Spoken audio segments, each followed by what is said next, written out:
Here's what I'm working on right now. You ever have projects where you start it, you think, can't be that bad, and then all of a sudden it's almost half a year later? This is where I'm at with this. I'm working on another Yanagiba right now, a single bevel. I've already done a bunch of videos on those, so if you haven't seen the whole journey of learning how to make this type of knife, I'll put some links in whatever. I wanted to make a handle that was clean, modern, but didn't compromise on any of the function of this style of knife. So Japanese handles in general are extremely lightweight because of the way they're fixed onto the blade and because of the materials that they use. They're super light. It's even more exaggerated with single bevels because these are actually pretty hefty. They're not lightweight knives. So the balance is way more forward than you'd expect. My requirements on a handle are to make it removable so that I can do maintenance and be able to sharpen the backside, totally flatten a stone and everything and take care of it in the long term. It needs to be lightweight. It has to have good fit and finish. It has to look good, and the specific type of look that I'm going for is like a clean, modern, almost like a watch-like appearance. Like I want that satin stainless steel kind of popping through it, and then a nice jet black. Nothing too crazy as far as like features, but I want that crisp, clean look. So I want the stainless liners. I want the jet black look. I want it to be modern and clean. I want it to be a takedown. I want it to be lightweight. Yeah. And I want it to have good fit and finish. That means like when I'm holding it and stuff like that, it cannot have any sharp edges. Let me take this thing apart and run through kind of the order of operations that I was working within. This chair is so squeaky.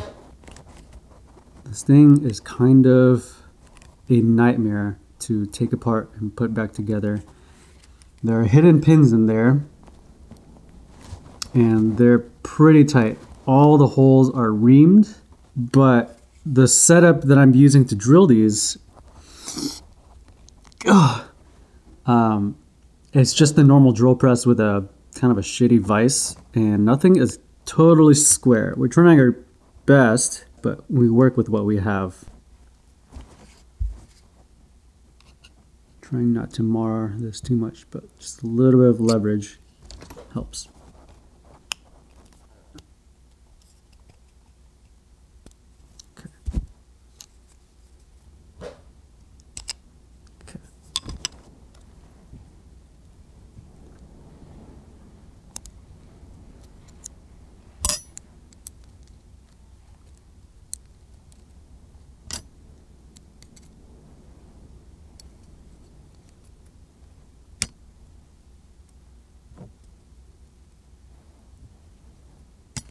So here are all the parts that I have in this thing. Let me just arrange them. So I've got my two scales. They're completely pocketed out to make them as light as possible. They've got their holes drilled for the hidden pins. I have the frame parts, like so. And then I have the stainless steel liners. Everything is completely skeletonized out to make it as lightweight as possible. In hindsight, I could have gone with like titanium to even go lighter, but then strength, stiffness, whatever, all that stuff. So with every hole being kind of a butt to get to, the assembly of this usually works like one pin at a time. Like that. Okay. Order of operations. The way I did this, I had my drawing out like this. I knew where the tang was going to be laid out, and I just bandsawed everything basically. I cut this so that it was an exact fit to be able to guide in and out with the curve, because this threaded part back here has a slight downward angle basically to account for the angle of the butt back there. So it has to be tight in assembly and also be able to clear as you move in and out. So I bandsawed everything as tight as I could. I drilled all the pins to index them and get them tight, and then took the assembly, put it in a drill press, and I counterbored from the back. It's so easy to bind this thing. There we go. Okay, and I'll put the pins back in front.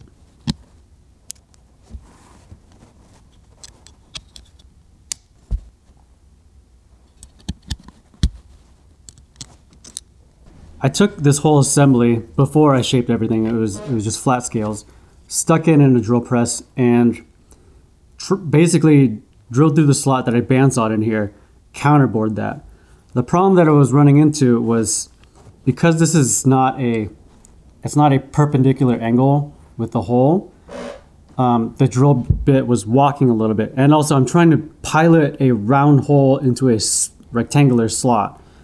So the counterbore was all sorts of fucked up. Basically had to finagle it and then readjust internally the fit up for this so that it actually can go through and tighten through the back. If I were to do it again, I would bandsaw this, but not bandsaw the exact profile of the threaded tang. I would make it a square slot instead of rectangle. And then instead of just going immediately to the final hole size, I'd chase up to it. So I'd start small and then start getting bigger and bigger and bigger. That way it doesn't try to walk a giant drill bit across this uneven face and ruin my hole placement. Another problem with what I was running into was the counterbore is actually a little bit bigger in diameter than the thickness of the steel liners and the frame put together. So it cut through, basically made a webbing on either edge. That made it a little bit tricky to finish these out and not have like sharp edges in there and stuff like that. And then problem number 3 or 4 or whatever, when I skeletonized the frame, I already had everything fit up as tight as I could get it. But once you take off that much material, it wants to warp on you, warp and twist and all sorts of stuff. So I had to go and straighten everything just by hammering and reflatten everything. And when I reflattened everything, I took off material inside of here. So this got too tight. So I had to figure out how to deal with that. Other annoyances, just the drumming setup and stuff like that. I could have just left it raw. Nobody's gonna see it, but I wanted it to be a little bit lighter, and I wanted it to look at least a little cleaner to me. So I dremelled everything, got it relatively clean-ish. It's not clean, but it's okay. But yeah, dremeling all of that and filing it was kind of annoying. After all of that, got everything, cleaned up the profile so that it's clean and crisp and I don't have to really touch that part again. And then I shaped it. The reason why I shaped it before gluing is so that I know where to go as far as pocketing the inside of those scales. If I didn't do that, I wouldn't be able to pocket it as much, and then the handle becomes a little bit heavier. Even now it's light, but it's not as light as I want it to be. Not sure what I can do about that. It's just modern materials, experimental construction. There's just no way to compete with those super lightweight woods, but I want it to be stable and I want it to have a certain look. So it's all shaped, it's all fitted up. I put this in here.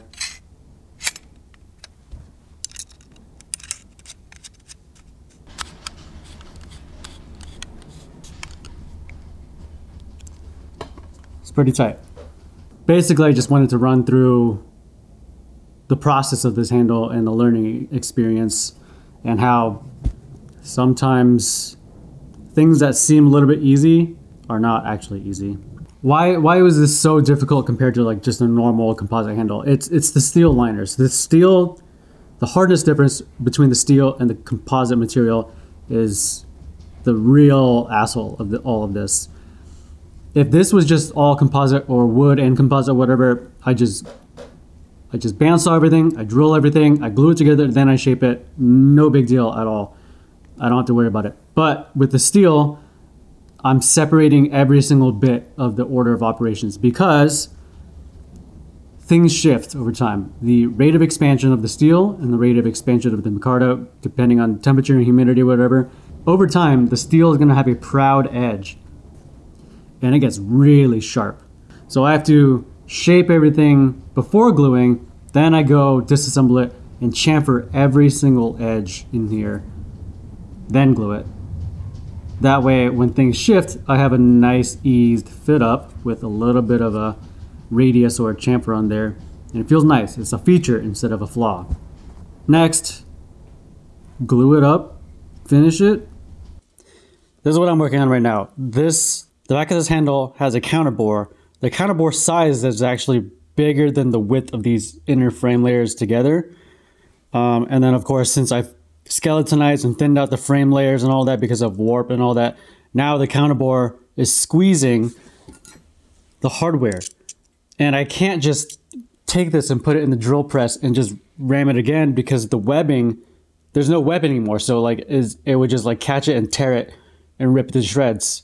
So I wasn't sure what to do, but I just stuck the counterbore in the vise, and I'm just shoving it in there, and I'm hand shaving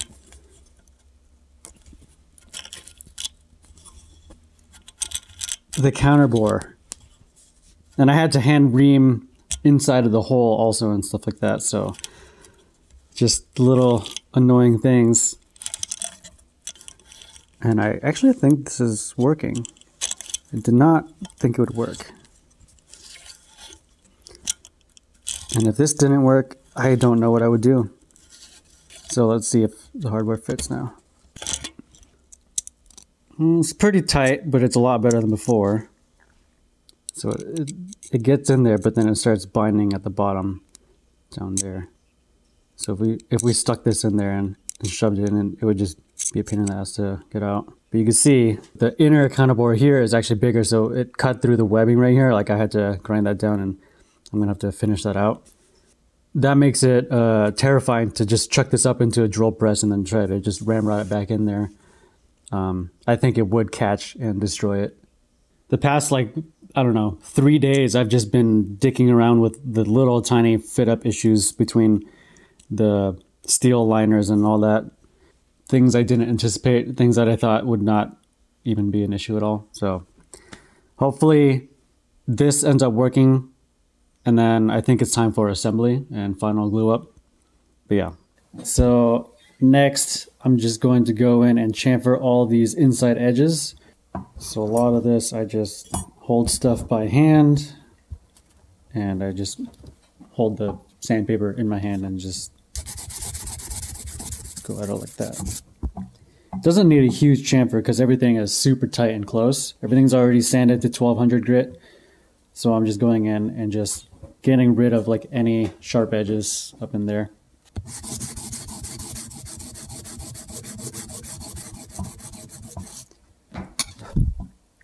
And then I just look at it in the light, just kind of see the reflection. That way I can see kind of the width of that little tiny bevel that I'm putting in there, so that one side of it isn't like wider than the other. And then basically I'll do that on every single edge on all of the pieces that fit up in this assembly. The steel bits need a little bit more, of course, I mean, obviously, but all of the micarta pieces also need an inside chamfer, but those need a lot less. And then after I hit these with 1200 and get the chamfers established, and then I just go over with 2500, get it a little bit more shined up, and then I think it's ready for glue. So I'll just finish that on these and then glue it up.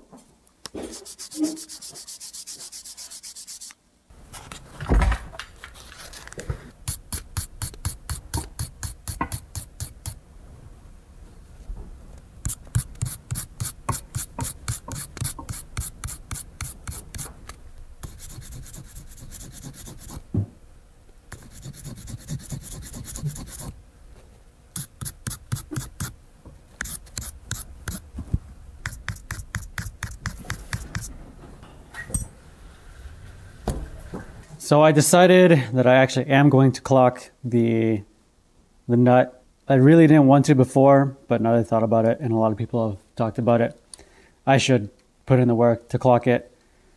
So I'm just taking it on and off, putting in the drill, taking a little tiny file and stone to the inside of this, the bottom of the shoulder right there, and putting it back on, double checking, repeat.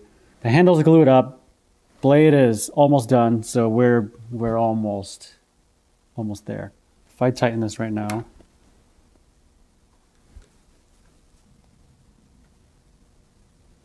we're about a little past horizontal, so I need to take off material to go from here to vertical.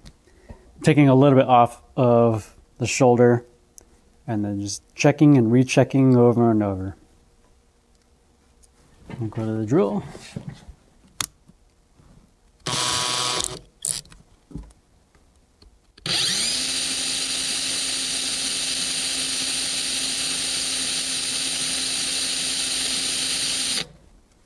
I don't have a lathe, so this is just how I gotta do it. Just take off a little bit of time and then keep going back and forth.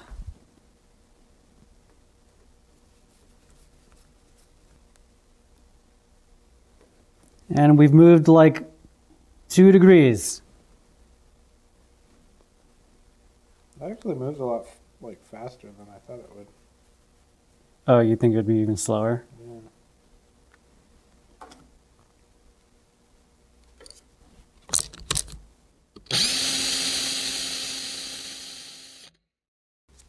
Here is the finished knife. It's all done. Handle is all glued up. I've clocked the screw in the back. That took way too long. I had some people tell me, it was like, oh yeah, you just needed to take off a couple thou. It's gonna be easy. It won't take that long. It was like days. But I was so annoyed. I just took breaks here and there. Ended up taking like 2 weeks in the actual timeline. But anyways, it's all done. Everything is chamfered. Everything's all shined up. Blades sharpened. I'm really proud of how this thing turned out. It's kind of exactly what I envisioned it to look like. I mean, all of the proportions, the handle, the theme of it, the kind of like classy but slight bling look to it. So yeah, really happy with that. Some of the troubles that I didn't really anticipate, I didn't anticipate fitting this blade to be super tricky. I should have known because, so this is a concave face. Most of my ricassos, this area right here where it fits up to the handle, are rectangular. That means you have a rectangular slot, you just file it in there and it's easy to get flush and tight and seamless. This one is flat on this side and then concave on this side. So now, basically I have to file inside of the stainless piece a concave pattern to get it to fit flush up to this. And since it's a takedown handle, meaning you can take the handle off and stuff like that, it has to be as tight as possible without actually being like a legitimate press fit. So there's basically no room for error and you have to get it as close as possible. It's not perfect. I don't know if you can see at all, but it's not like totally seamless. It's close enough. For what I'm going for, this is close enough. What else? The hardest part was probably the order of operations for shaping the handle and the assembly of all of it together. The skeletonization of the metal pieces, it wasn't that bad. It was some elbow grease and stuff like that, but that was straightforward. It took a long time, but it was easy. The hard part was getting everything to fit together well without like screwing it all up.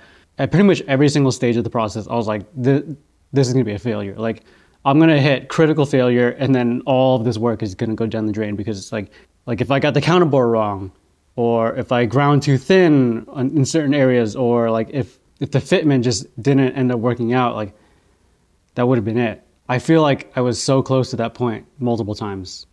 What else? Pins? Yeah, the pins were part of the assembly, which made it tricky. Taking apart the handle and putting it back together was stressful every time because the pins were tight enough, but you'd have to get the angle perfect to be able to get it off like smoothly. And none of these were actually like perfectly perpendicular. So it was just slightly binding every time you took it apart. And the pieces were so small, I was like, I'm gonna break something. But yeah, overall, came out really well. I say that I'm never gonna do this again because I hated the process, but I love how it looks. So I'm probably gonna do it again. Like, comment, subscribe. Oh yeah. Ring the bell for notifications. Yeah, all of that bullshit. Yeah. Also, if you like our videos and you want to support us, we do have a Patreon. I post some extra videos here and there and like blog posts and all that kind of stuff. Our most recent Patreon video was me going through and talking about like doing spacers in a hidden tang handle and doing the alignment pins and keeping everything tight and flat, and our process for that.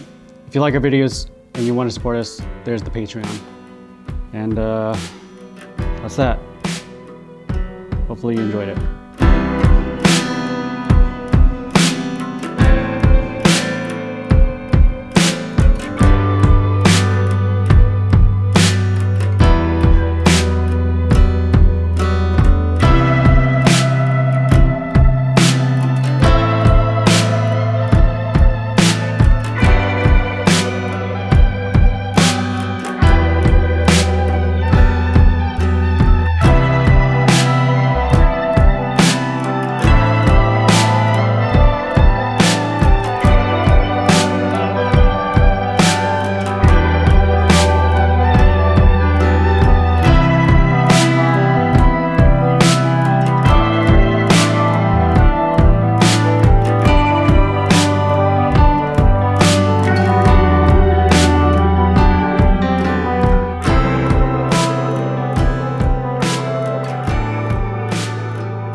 What?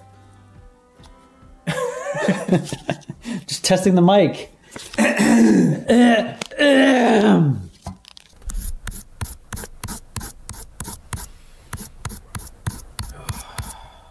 Shut the fuck up.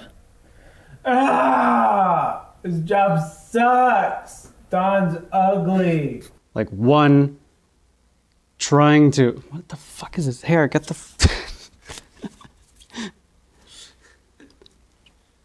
It's Pip hair. How is it here? We're 30 miles away.